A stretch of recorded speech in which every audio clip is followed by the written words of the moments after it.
ముందు మాట్లాడిన పెద్దోడు, తర్వాత మాట్లాడిన చిన్నోడు. మన చంద్రబాబు నాయుడు గారి ఆదేశంతో నాయుడు గారి టీవీ, ఇదేమో రాధాకృష్ణ టీవీ. ఈ పెద్దోడు చిన్నోడు కథ బిల్డప్ చేశారు. ముందు ఆమెని కిడ్నాప్ చేశారంట. ఏమన్నా అర్థం ఉందా? నాకు అర్థం కాలేదు. ఇప్పుడు రాయలేదే ఆ సిఐడి షార్ట్ షీట్లు కిడ్నాప్ చేశారని. మీ ప్రభుత్వమేగా. కిడ్నాప్ చేశారంట. ఎవరు? 3 ఐపీఎస్ ఆఫీసర్లు, 2 పోలీస్ అధికారులు వెళ్ళి కిడ్నాప్ చేసి తీసుకొచ్చేసారంట. చట్టబద్ధంగా, ధర్మంగా, న్యాయంగా తీసుకొచ్చారు. దోష నిర్దోష that will be decided by the honourable courts.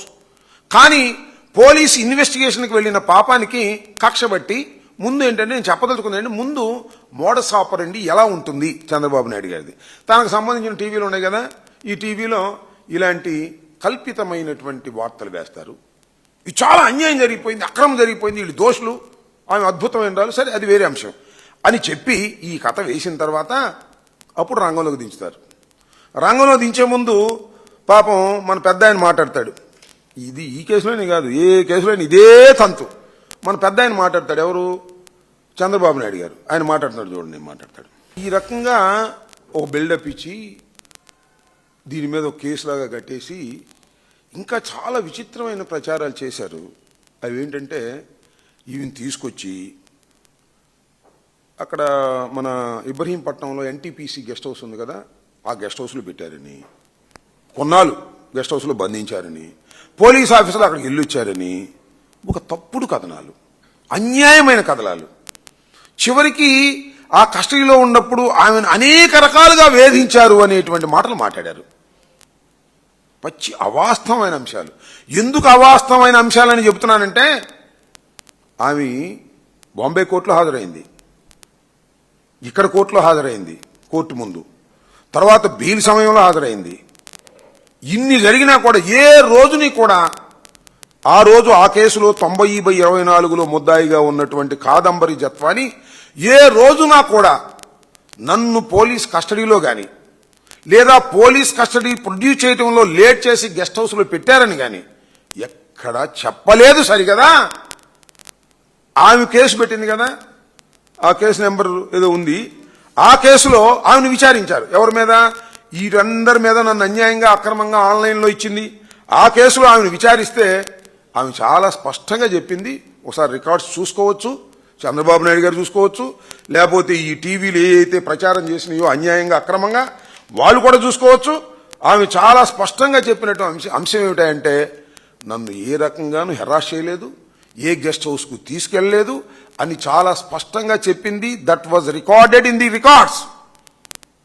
Remand రిపోర్ట్లో కూడా ఉంది. ఎవరు? ఏ రిమాండ్ రిపోర్ట్లో?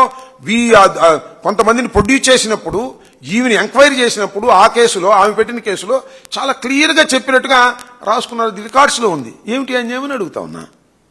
ఇంత దారుణంగా, అన్యాయంగా మీరు ఈ కేసులో ప్రభుత్వం మీద బురదల్లేటటువంటి కార్యక్రమం చేస్తూ పెద్ద నాటకం ఆడారు. ఇంతకన్నా దారుణం ఏమైనా ఉంటుందా చంద్రబాబు నాయుడు గారు? మీ మొత్తం జీవిత చరిత్రంతా ఇంతే. అడ్డం పెట్టుకొని, పోలీసులను అడ్డం పెట్టుకొని మీరు ఈ రకమైనటువంటి అన్యాయమైనటువంటి కార్యక్రమాలు ఇవాళ మీరు చేశారు. అంతేకాదు, సరే ఆమె తీసుకొచ్చారు, మహిళ, సరే ఆమె దోష నిర్దోష? అకార్డింగ్ టు ది సిఐడి ఆమె దోషి.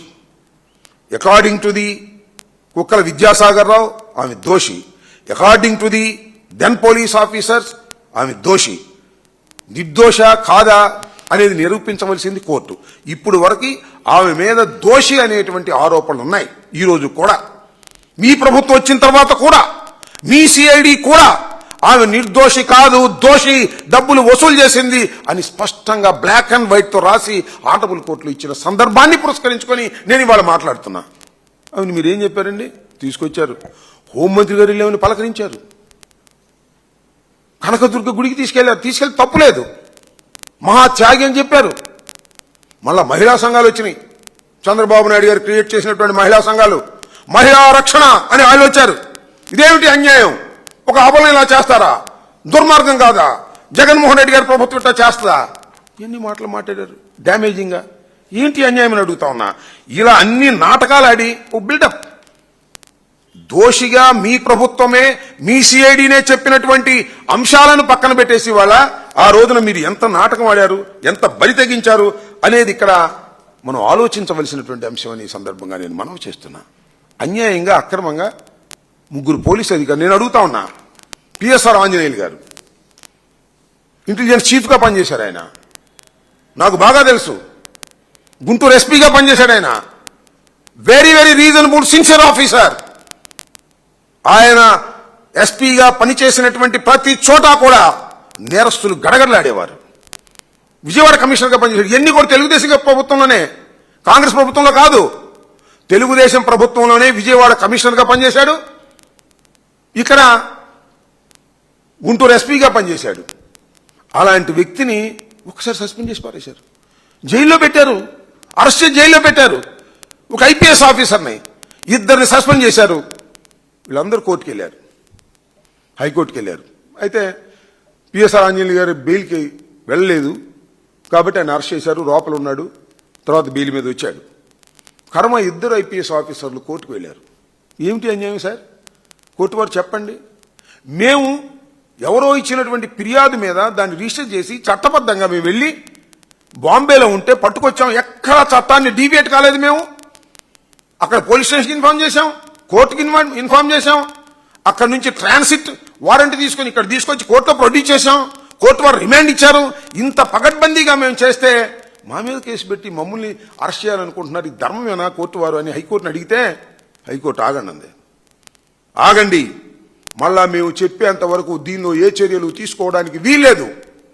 అక్కడేమో ఆమె ఫిర్యాదు ఇచ్చింది, ఇక్కడేమో ఫిర్యాదు ఇచ్చి అది తప్పంటుంది. ఈ 2 ఎలా సమానం అవుతాయి?